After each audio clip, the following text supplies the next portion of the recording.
সম্মানিত বাংলাদেশবাসী, আসসালামু আলাইকুম। আপনারা জানেন এই স্বৈরাচার আওয়ামী লীগের আমলে বাংলাদেশ জাতীয়বাদী দল বিএনপি যত আন্দোলন যাই করেছে, হরতাল, সব কিছুতে তাদেরকে পুলিশের হয়রানি এবং পুলিশ দিয়ে নির্যাতন করা হয়েছে। আমরা দেখেছি ঢাকায় 28 তারিখের সম্মেলনে গিয়েছিলাম, তখন দেখলাম সারা বাংলাদেশের বিএনপির বড় বড় নেতারা পল্টন মতায় যে এমপিদের সাথে 5 মিনিট বা 2 মিনিট দেখাই তারা চলে গেলেন, কেউ বাসায়, কেউ বিভিন্ন লাইনে চলে গিয়েছে। আজকেই 28 তারিখে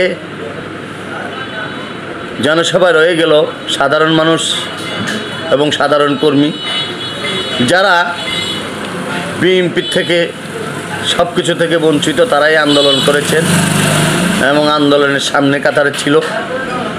আজকেই সেই তাদের জন্য আমরা কোনো এমপিদের সাথে, আমাদের গ্রামের অনেক নেতারা কথা বলতে পারে না, যায় দেখা করতে পারে না, তারা সামনের সারিতে ঘন্টার পর ঘন্টা এমপির সাথে বসে থাকে, নেতাদের সাথে বসে থাকে।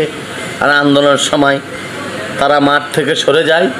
ওই সাধারণ মানুষ, ওই সাধারণ বিএনপির কর্মীরা এই মাঠে ছিল, আন্দোলন করেছে, স্লোগান করেছে।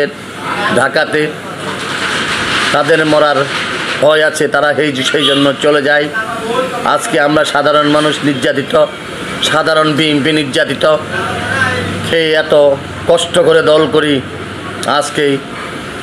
তারা আজকেই অনেক কিছু বলে, তারা বড় লোক, সেই জন্য তারা আজকে এইভাবে রাজনীতি করে, শরীর দেখানো রাজনীতি তাদের, এভাবে রাজনীতি করে আজকে আমরা বিএনপির লোকগুলা বঞ্চিত। এমপির সাথে কথা বলতে পারি না বুক ফুলিয়ে, এবং মনের আবেগ বলতে পারি না। আমি সম্মানিত তারেক জিয়াকে বলি, আমার সালাম নিন, আমি একজন সাধারণ বিএনপি। আজকে আমরা আপনার বাবার আমল থেকে দল করি, এই দলের স্বার্থে কাজ করি। আমরা আপনার বাবাকে ভালো জেনে আমরা লক্ষ লক্ষ টাকা খরচ করেছি এ পর্যন্তই।